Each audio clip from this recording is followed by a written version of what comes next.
Saturday. It's me, Geordie Pete Redding on Hollywood Bowls Soccer Saturday. It's a Wembley-themed Soccer Saturday today. It's Cup Final Day, possibly the greatest for football fans. Our own Super Kev has seen glory there. Our legendary Spurs guest has enjoyed 2 cup triumphs there as well.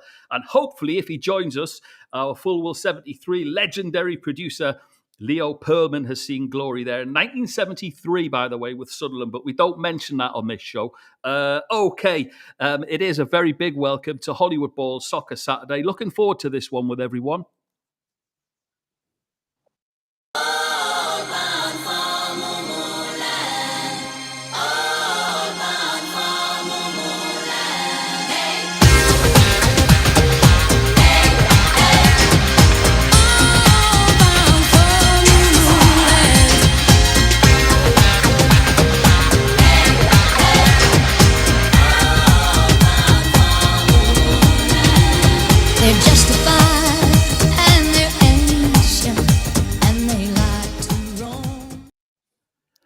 Okay, as you probably guessed from now, it's FA Cup final day. Super Kev, my co-host, brother, it's a special day all round, isn't it?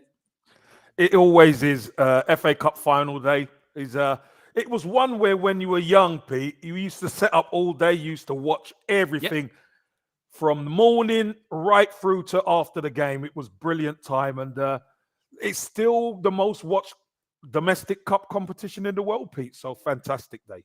It is, and a man who knows all about it. It's Paul Miller making his Hollywood Bowls debut today. Paul, how are you?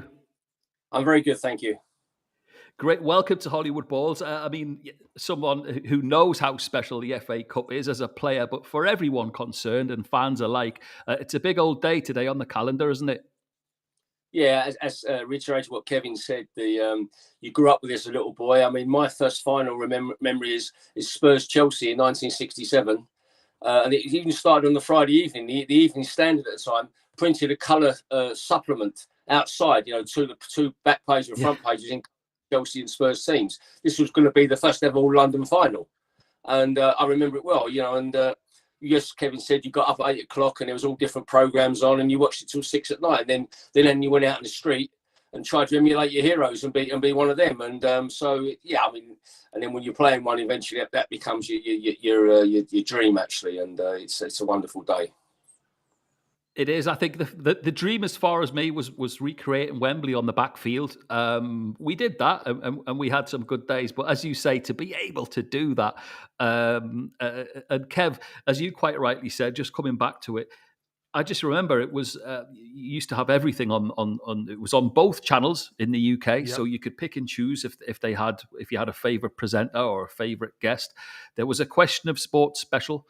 There was the songs of both the sides that everyone had to listen to. There was also the team buses arriving. Just all in all, by the time the game came, you were knackered.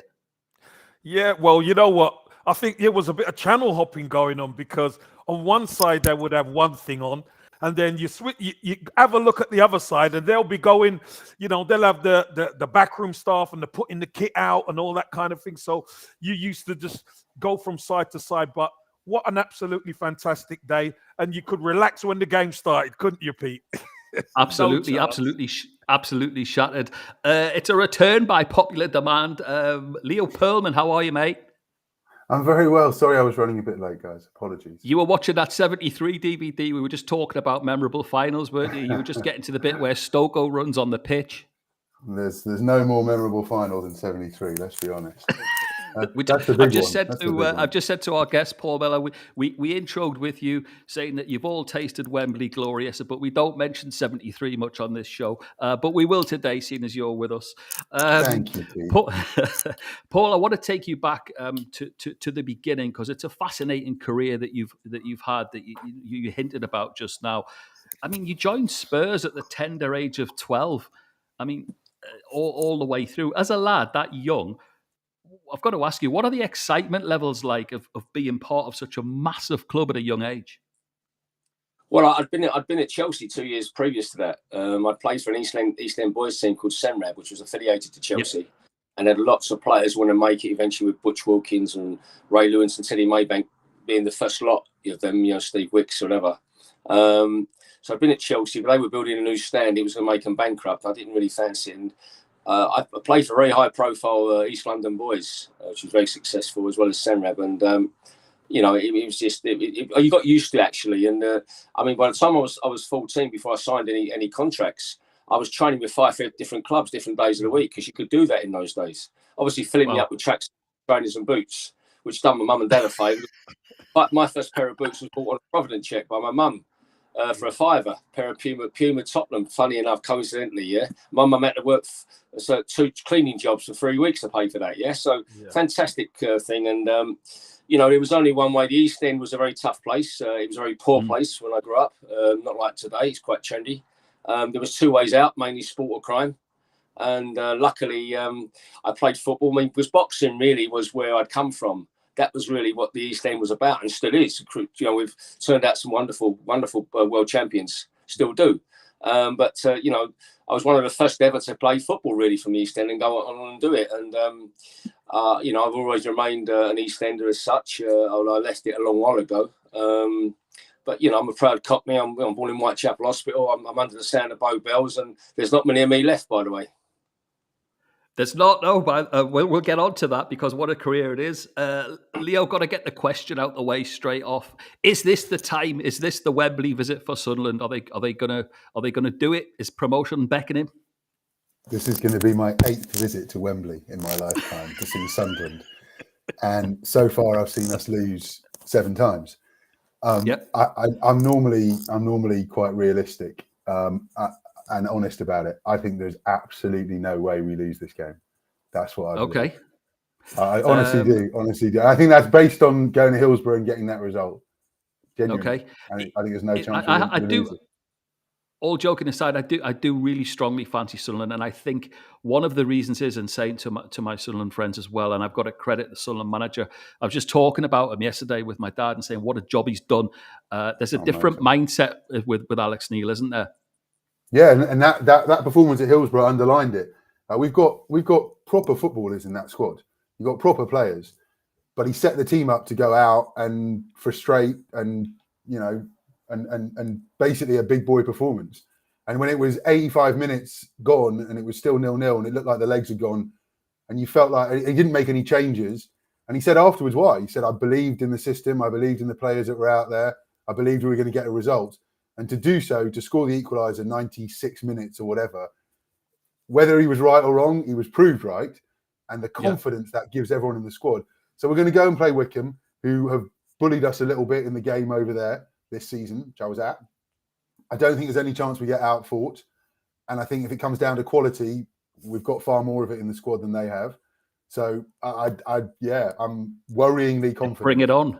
Bring it on. Exactly. There's just been an announcement as well to say that the ticket allocation, Sunderland have had an extra allocation granted, massive, because it's going to be a huge day out. Now, we've always said it doesn't matter what division Sunderland are in. There's going to be around 45,000 going to that. It's going to be an absolutely incredible day out, isn't it? I've heard closer to 55 to 60 is what it's going to end up being, which is kind of, I mean, it's insane. It's insane. It's going to be red and white, and Trafalgar Square next Friday night. It's going to be a fun evening. Sunderland love a bit of Trafalgar Square. I've got to say, by the way, Kev, our own Graham the Jinx, is this his time? He's on holiday, by the way. He's in Spain. He sent me a picture this morning. He'd had a heavy night out with the boys last night, and he's woke up and he's got a huge black cat with a red stripe tattooed on his shoulder. Well, do you know what? If Graham the Jinx isn't going, Sunderland are winning. That's for sure. whoever Graham the Jinx is, don't let him there. Stay away. He was one of the last scenes of your Sunderland Till I Die. We'll leave that for another day. He was one of the fans approaching the owners. That's your man there. Amazing. Paul, speaking of cup finals and memorable occasions, the Manchester City games, you must have felt every emotion. I mean, you're talking 100,000 fans. That Ricky goal. Our good friend on the show, Keith Hackett, was the referee. What were your sort of emotions and memories of those ties? As Kevin's related to that, you grow up dreaming about. The reason we become a footballer is to play in a cup final. By the way, that is the reason we start to play in a cup final. So to build up, you're right. We actually had 2 games. We had a replay, and and the replay was at Highbury against Wolves in the semi-final, where 65,000 people there and 50,000 were Spurs fans. And that's the greatest atmosphere I've ever played in, and any of our other players have played in. We talk about players who played in World Cup finals, by the way, said this was the greatest atmosphere ever. I think that fans were trying to bring the stadium down because it was a Highbury, obviously, yeah.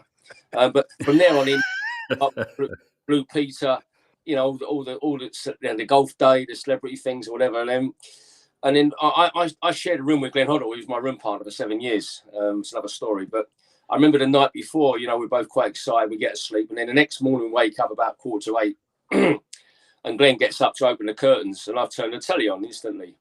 And as he's opening the curtains, I've said to him, "Oh, you're on the telly." So he steps back and says, "What is it, a goal or something?" You know, I said, "No, go back." The BBC have got a camera filmed on our hotel, the Ponsbourne and Cuffley in Hertfordshire. And it's obviously Glenn's opened the curtains. They said, "Oh, it's Glenn Hoddle. He's woke up early." Blah blah blah. It was so funny. We were like little boys, going back to Kevin, like little kids again, yeah. Yeah. And then you go down. You got your cup final suits on. It's the Wembley. Going on the way to Wembley. You know, you got all the fans surrounding because they know which way you're going to go, and they got flags and scarves, everything else. Then you get to the dressing room, and remember you had loads of telegrams in those days. There was telegrams. Yeah. I mean, most of the young people wouldn't know what they are. But you had a pack of telegrams where you are with the little China dolls of Paddington Bear was dressed in the Spurs kit, and you go out, and then we're going to go out and meet the Queen Mum, by the way, and the royal, royal was been the day before, and so it's had to address her as ma'am, and so another great memory. We walk out, and when you walk out, you think of your family, everything else. It's a great noise, like your ears popping when you come out the tunnel at Wembley. But you get to you're standing there, and the Queen Mum's coming along. And she gets to me, Glenn, and Graham Roberts, and says, "Oh, you are very young," she said. "Are you nervous?" And the three of us said in unison, "Yes, ma'am, very nervous." And it was so funny. But you say, the big thing that helped me is that about the first minute, someone played a ball down the line. Yeah, it was quite a high ball, Kev. And Kevin Reeves has come across me, and he's caught me with his elbow, obviously intentional. Today, by the way, it's a red card, but it sort of put me down, jumps up. I've given a bit of verbal back. And I have to say then, I forgot all about the 100,000 and the 700 million around the world watching it. I was back in, you know, in the game. Focus. And that done me the biggest favour. Yeah. Amazing, brilliant. I just would love to be able to and to have your vision of what it was like as a player is incredible, because it's nerve-wracking for us fans as well. Kev, it is cup final day, and as I said, Pep's everybody loves Liverpool line. It's got everyone talking, hasn't it? I mean, it's even made an appearance in Thomas Tuchel's pre-cup presser as well. Tuchel says that Pep isn't wrong, and he's happy to play the villains today if they win. Well, I could tell you, Pep obviously doesn't watch me because I don't like him. You know that. Look, there's a lot of teams who don't like Liverpool. But I just think the way the form is going, there's a lot of people who prefer Liverpool to. Well, they back Liverpool to win this because Chelsea just haven't been there. You know, look, Chelsea. It's all for Chelsea to do, really. Liverpool seem to be the form team. But we've seen it happen in FA Cup finals before, Pete. We've seen it happen so many times where you expected to win and the opposition really play well. So it's going to be a great game. It is. Switching just swiftly, because Leo, it has been a while, and I always look forward to you coming on so we can catch up with what's going on your busy world. Fullwell 73, amazing. Something popped onto my radar recently. Given my love previously of hedonistic music from the past, tell me about your involvement with Who Killed KLF. And for those youngsters who don't know, KLF were a famous electronic band from 1987. What a fantastic concept, by the way. How did that come about? Yeah, it's a brilliant film. We were approached by director Chris Atkins, who we've known for a number of years. He was developing this project. He'd been working on it for a long time. He'd actually he'd been editing it while serving time at Her Majesty's Pleasure for a couple of years. So no one had seen any of the footage. He then emerges. And we were very lucky that he brought it to us to have a look at. Obviously, the KLF themselves were not involved or didn't give their approval. But yeah, the film is really good. It's uplifting and joyous and fun. and it's got it poses some interesting questions. And for those who don't know about the story of these guys, they quite famously ended their careers themselves by destroying all their masters of all their music and burning the last 1.1 million pounds they had in the bank on video, on camera. We never got a chance to ask them why, because they wouldn't appear in the film. And ironically, because they became so famous for nicking everyone else's music, which is effectively what they did, they nicked everyone else's music and repackaged it, repurposed it, mixed it up. We actually got a letter from their lawyers at one point during the process telling us we couldn't use any of their music, which was, I thought was brilliant. We politely pointed out that neither could they, because they'd also stolen it. And we didn't hear anything more from them about it. But if you get a chance to see it, it is a really fun film. And it's on the weekend's watch list. Good. I would definitely do it. I just wanted to, very quickly about the cup final, I just wanted to say a huge congratulations to Todd Bowley and team, who we know very well and who are the successful bidders for Chelsea. Todd's a great guy. And I can tell all Chelsea fans now that from what I've seen, what he's done with the Dodgers and his recent investment into the Lakers, you could not have a better owner moving forward. Genuinely, I hope he kicks off his tenure with a win today. But I don't hate Liverpool. Just to clarify. Just on that point, he's got some way to go to match Roman. By the way, he's got a hell of a long way to go to match Roman. I agree with you, and I don't think it'll be quite as dramatic an impact. They're not, they're fiscally responsible, but equally so. I think if you look at what he did with the Dodgers, who hadn't won a World Series in God knows 2 decades, and was certainly one of the 2 or 3 biggest baseball franchises in America, the way he turned them around, the commitment he made to that club, and what they've now done with winning again and being competitive every single year, I think Chelsea fans have got a good future ahead of them with him. I genuinely do. And also to add, just first and foremost, to have a little bit of stability after the last couple of months at the club is the first welcome feature for them. We'll watch that one. I'm going to come to you both. Paul, I'm going to go to Kev first because it's been a massive week in London. We've managed to separate you both. Kev's up at the top end there, Paul's down at the bottom, but we are going to discuss it. Kev, I'm going to come to you first.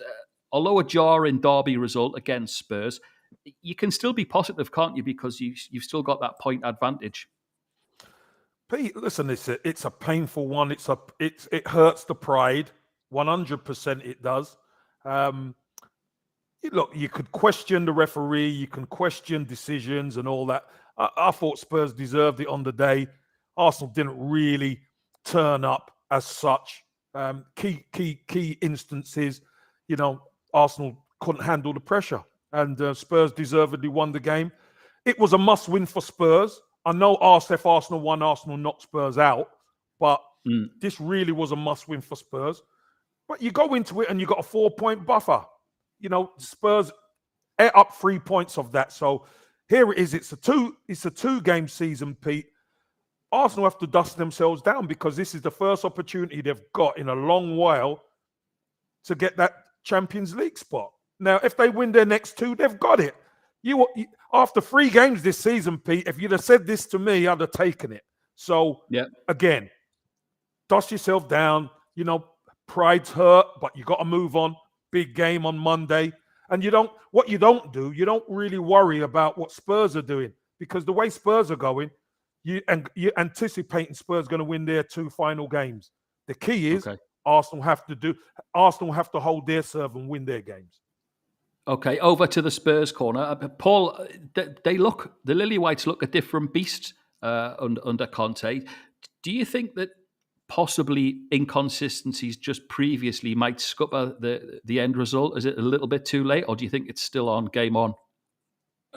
Like Kevin said, I mean, you said to a Spurs fan in November when we were 10th, you're going to chase the Champions League place at the end of the season and snap your hands off. And then, by the way, we're going to finish 5th, Arsenal or Spurs, by the way. So it's which is again Europa Cup qualification, and would great how they both started out, which is very, very poor. Certainly, we were poor for months. They were only poor for a few weeks.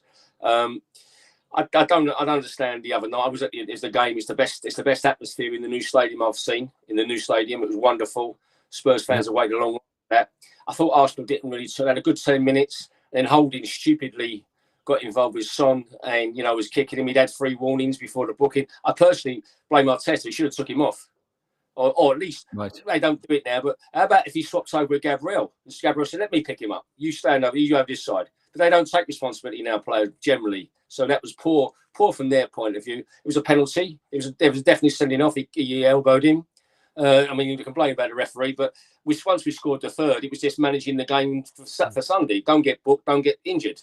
And in the last 40 minutes, we took the piss, really, and more than I liked. And the crowd waited a long while for that, a long while, as we know Arsenal's success in recent years.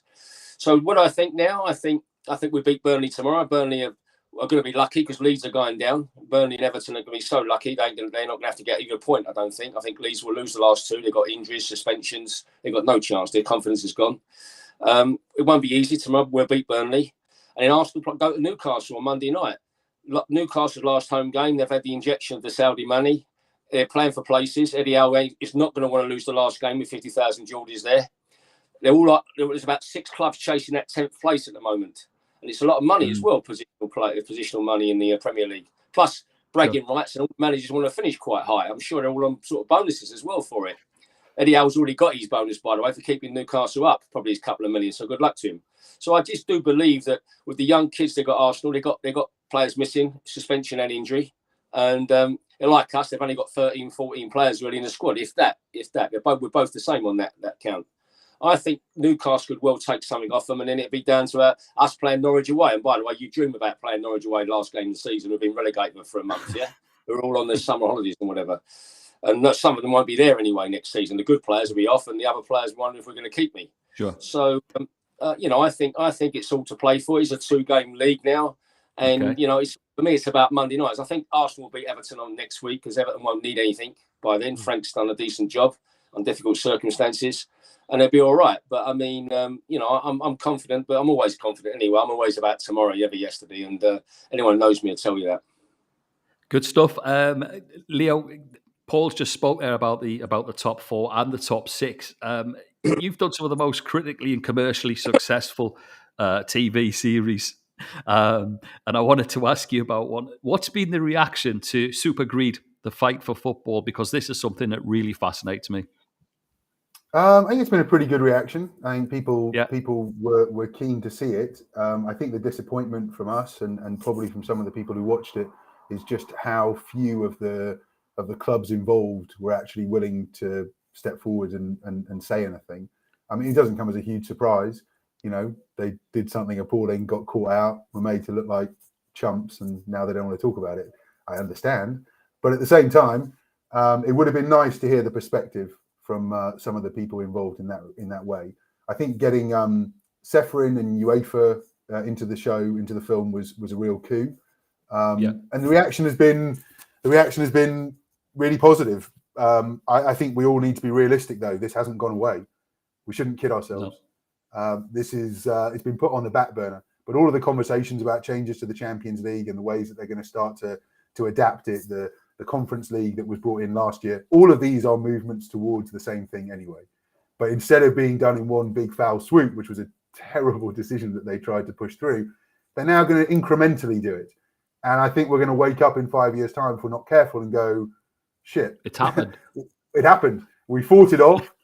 And then every little minor aggression moved us closer to that point. That's what I honestly believe. The fans can't be complacent. The Football Association can't be complacent. We've all got to continue watching out because the big clubs, or some of those big clubs, are in massive financial problems and they only see one way out. And they'll do anything to stay relevant. Was there any of those clubs that you approached more sort of approachable than others, do you think? Or was it just a steadfast no from them all? No, there were lots of individuals who wanted to say, we wanted to speak. But yeah, if you're still at those clubs, then it's very difficult. And if you've left, you've probably signed an NDA. So it's tricky. It's tricky. But we need to be very aware that this is ongoing. The fight's not over. Okay. Kev, they came out yesterday for the Manager of the Year. Glad to see our own Eddie Howe in there. Of course, I'm biased. No real surprises, barring the fact that David Moyes wasn't in that lineup. And maybe, just maybe, a few eyes raised at Thomas Franks at Brentford. What's your take? Yeah, look, I think David Moyes has done a really good job at West Ham. But I think on the end of the season, it's kind of went a bit wrong for West Ham, obviously losing in the semi-final the way they did. And in the league, they've kind of fell away a little bit. But in a budget and he's with a settled squad, he's done a really, really good job, Pete. But, he's not quite there. You look at the likes of Pep Guardiola and Klopp, and they've been incredible. But Thomas Frank, I think, he's done a fantastic job at Brentford. They were favourites to go down. And look at them, sitting comfortably in the middle of the Premier League. They're safe. And, they're a handful at the moment, Pete. They're a really good side. So, well done to Thomas Frank. And who knows who's going to get it. Paul, what's your thoughts on it as someone who watches it closely? No, as I say, no real surprises, but were you surprised not to see the inclusion of No, not really. No, I think they've had a decent year. I mean, I'm surrounded by West Ham fans. West Ham Spurs is where I live anyway, and they won the quarter-final. And they were going to win the Europa Cup then, weren't they? They'd already won it by then. So I think they've done all right. Davy's done okay with a limited squad, same as Conte has, and the same as Arsenal have. With limited squads. I mean, the other two, Klopp and Guardiola, got the world at their fingertips. Best two clubs in the world at the moment. Best two football teams. Yeah. I think Thomas Frank should be there or thereabouts. So I was at Brentford for the Spurs game the other week. Lovely little new stadium right next to Kew Bridge, 50 yards away, by the way. Unbelievable. Nice and tight. Great atmosphere. Very similar to Palace now, Brentford. Got a lot of local fans. Always wait a long while from where to be. A lot of kids in there. There was a credit, actually. And Beather, they gave us a hard game. We were quite pleased with a draw. And they've beaten, as you know, they've beaten some good teams at home as well with their physicality and their organisation. So I think if you're going to give this someone, I would like him to get it. I know Eddie Howe's done a great job, but it's only been half a year, to be fair. And it was helped with a few quid spent in January, where Brentford ain't spent a penny, really, yeah? They actually sold a couple of their better players in the last couple of seasons. So, yeah, great. I mean, I'm biased. I'm a very biased Londoner. And I think credit to the league this year. And I would have got my vote anyway. Leo, throw your hat into the ring. I mean, it's the names that everyone thought would be. It just for me, I just thought that I agree with Paul, but I was a little surprised, should I say, not to see Moyes in it. I'm a Sunderland fan. My 1 year of David Moyes' experience is not the greatest. I think you'd have to bleep me if you want me to talk about David Moyes. I'm over the moon he's not been nominated. Sorry, David, if you're watching. Brilliant. But couldn't care less. Worst year of my life supporting Sunderland, that one. Been a few to choose from, though, as I know, with managers. Don't get me wrong. There's been some shocking seasons. I'm just saying that was a particularly unpleasant one. That's all. No, listen. West Ham one of my business partners is a huge West Ham fan. Yeah, and he worships the ground that Moisey walks on. So I think they're going to have a look. Let's see who they manage to hang on to this summer. They're going to lose. Yep. I think they're going to lose their entire central midfield.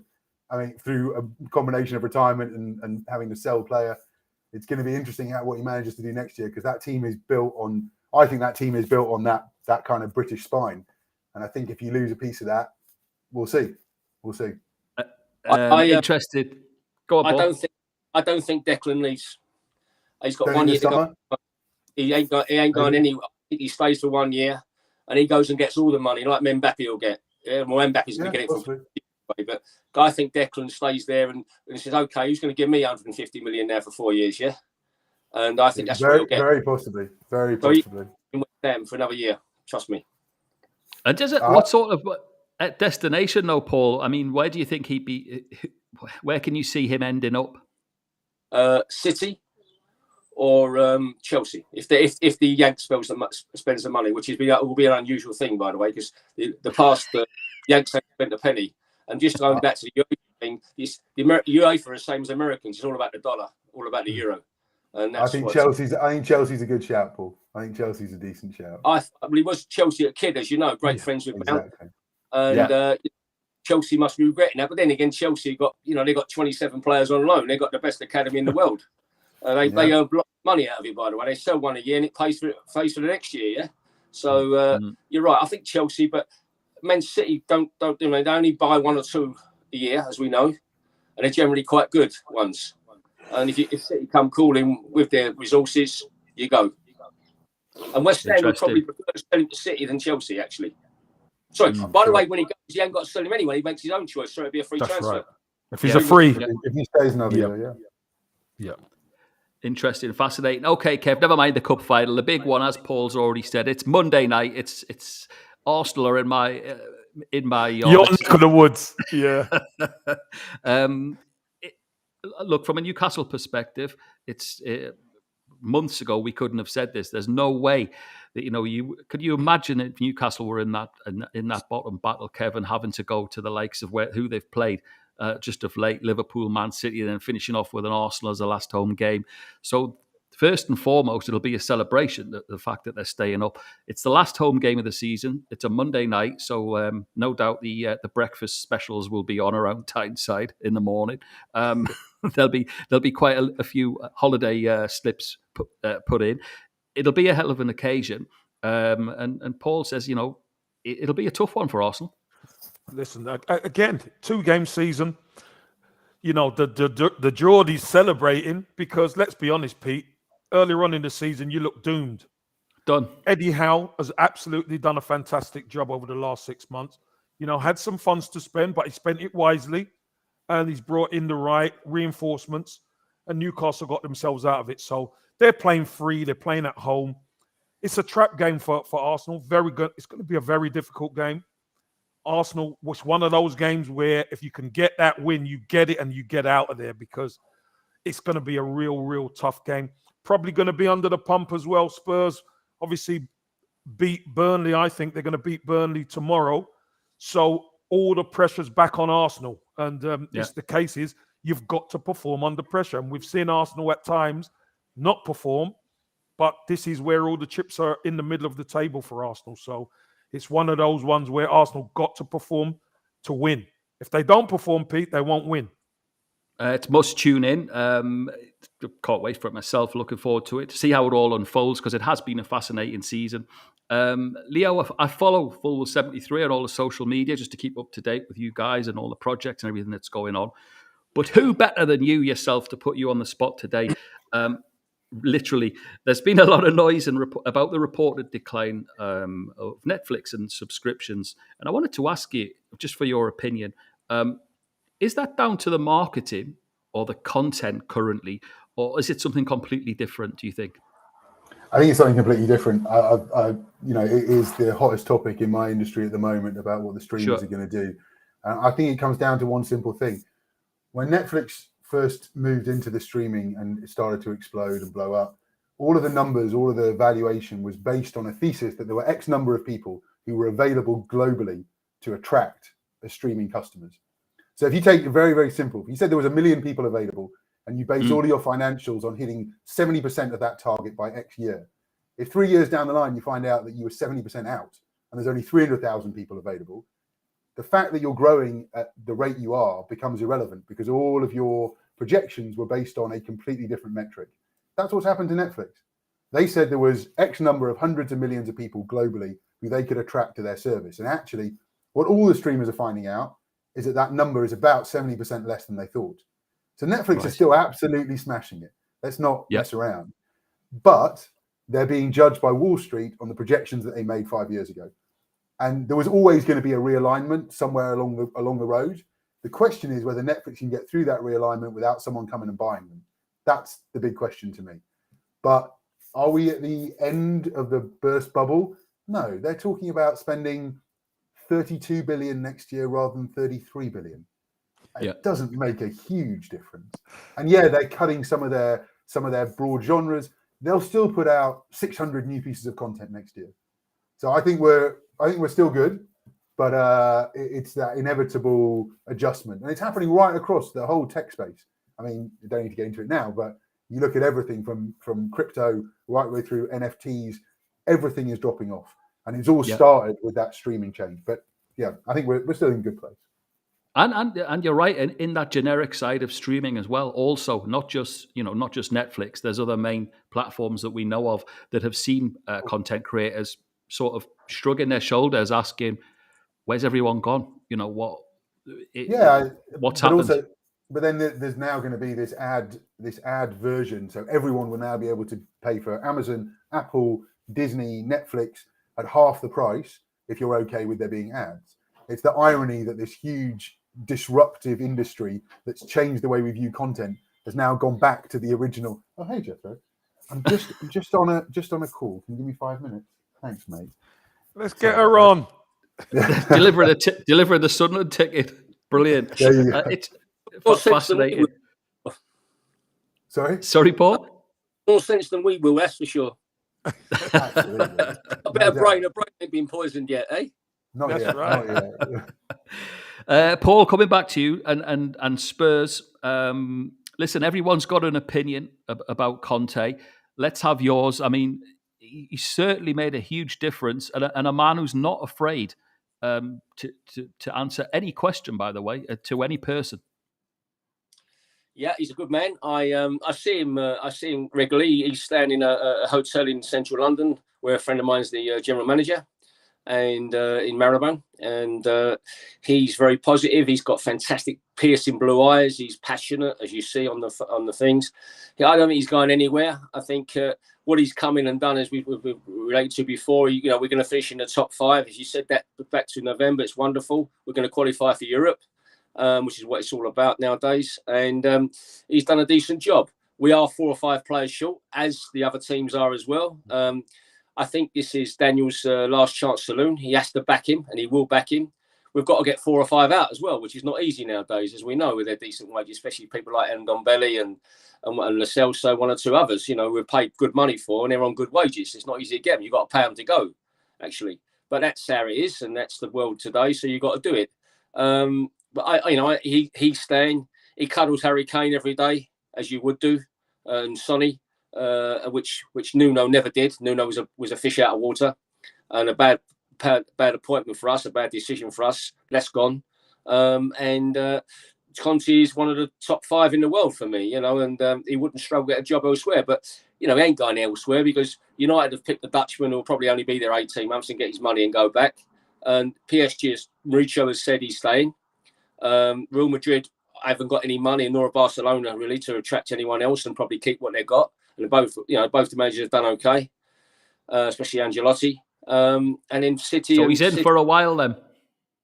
Yeah, I think he's here for a while because there's no other big alternatives. The one I do think will coming up is not concerning Conte. I think Arteta is under tremendous pressure to start the season to do well the first few months. I know he's just signed a new contract, but Arsenal expectancy level is high, especially with their American owner who don't put any money in really and takes it all out like a lot of them do. So he will be under pressure, and there'll be some big names floating around available. So he's the one, I think, and I'm not picking on Arsenal. We're just saying is that if the big clubs, he could be one of the first to go. Just remember, I've said that. I just think Arsenal are not going to spend. Certainly not what we're going to spend anyway. They haven't got 180 million to spend. Well, they won't spend it anyway. Sorry, that's the difference. Okay, Paul, I think they will. I think they have to now. They need Arsenal 8 players light. Yeah, you think Aubameyang's gone? You look at Lacazette's going to go. Even Eddie Nketiah, who's not the answer, he's going to go. They've got no strikers, so they're going to have to spend some good money on 2 strikers alone. I think Kevin, he hasn't done it before. He's spent some money before. They're not all been good signings, by the way, because that's not his fault. It's the director of the football. But he really does like taking the money out. I don't know why, because his wife's a billionaire. She's got 4 times the amount of money he's got. Yeah, she's Walmart money. She's real money, mate. She's real money. She's Walmart money. But you know as well as I do, Paul, and you make a good point. The scrutiny is going to be on Arsenal this summer. It is, because you've got a young, vibrant side, which is great, but they've got to add. Now, we spent 150 million last summer on players that nobody really knew or didn't fancy. Done okay this season. but this is the summer. If they spend wisely, then it moves it forward. If they don't, then who knows what's going to happen at the club. Yeah, I agree. And I think it's funny, we've probably all chase the same players as well. Because West Ham will have a little bit of a buy up because they think they're going to go on next year, and they got we were going to have a new Czech owner, weren't they? But that's been put on the back burner in a minute. But it's funny that there ain't that many top players around, and if some people got to take a chance with some or two of these foreigners, or even some of the young English players who have done well in the Championship or at lower clubs. So it's going to be an interesting summer that not everyone's going to be able to get what they want. True, absolutely. Very true. Okay, Leo, a business opportunity. Let's put our rivalries aside here. My next idea is a one for you boys, and I want to know how you think how this would pop. Any plans for an NUFC documentary? Do you think? I'm happy to contribute if the club will trust us to put if the club will trust a company called Full 73 to put cameras in the dressing room and the corridors of power at St James's Park, then I'll bite their hand off to do it. I can't promise you what the tone of the content will end up being like. There's an amazing story to tell about Newcastle moving forward. An amazing story, no doubt about it. I'm not sure we're necessarily the right people to do it. Maybe Ant Maybe. Let's see. Okay, it's that time. Fascinated. Could talk to these guys all day. It is time for our DK Hot Sauce predictions challenge, and of course, it's not just the Premier League this weekend because the main game is taking place today. Kev, we're going to let you lead the way. In the house from our supporters, we've got Danny. Andrew is in. Barry Robson from Sunderland. And Andy as well. So Andy Briggs in Australia. Good to have him along. Okay, Kev, you're up first. Give us your score prediction for Chelsea-Liverpool. I'm going 2-1 Liverpool. 2-1 to Liverpool. Paul, have you got a score for us? Yeah, I just fancy Chelsea. I think it's Chelsea's only chance to win the trophy, and they play very well in the League Cup final. And I fancy 2-1 to Chelsea. We could even see extra time again. So I think it's Chelsea's day. Good stuff. Leo, what you got for us? I'm going Chelsea on penalties. Chelsea on penalties. Okay. Yeah. Give us a full-time score, though. Not getting out of that. One each. One's each. Okay. I've gone 3-0 to Liverpool. Danny's taken 3-2 to Liverpool. Andrew Burgess has taken 2-1 to Chelsea. Barry Robson's taken 3-2 to Liverpool. Andy Briggs down under has taken 5-2 to Liverpool. I think what people are saying from the fans is that there's going to be goals today in the cup final. Let's hope so. Okay, next up, Spurs Burnley, Kev. Yeah, I think Spurs are going to win this one. I'm going to go 2-0. 2-0 Spurs. I just can't see any other result. Okay. Paul, your Spurs? Yeah, I think 3 or 4-0. I think we score early and we get a couple, and Burnley, just damage limitation. So I think 3 or 4-0. Give us a 3 or a 4 then. 3. 3. Okay. Leo? I'll take 3-1. 3-1 Spurs. 3-1 to Spurs. I've gone 4-0 to Spurs.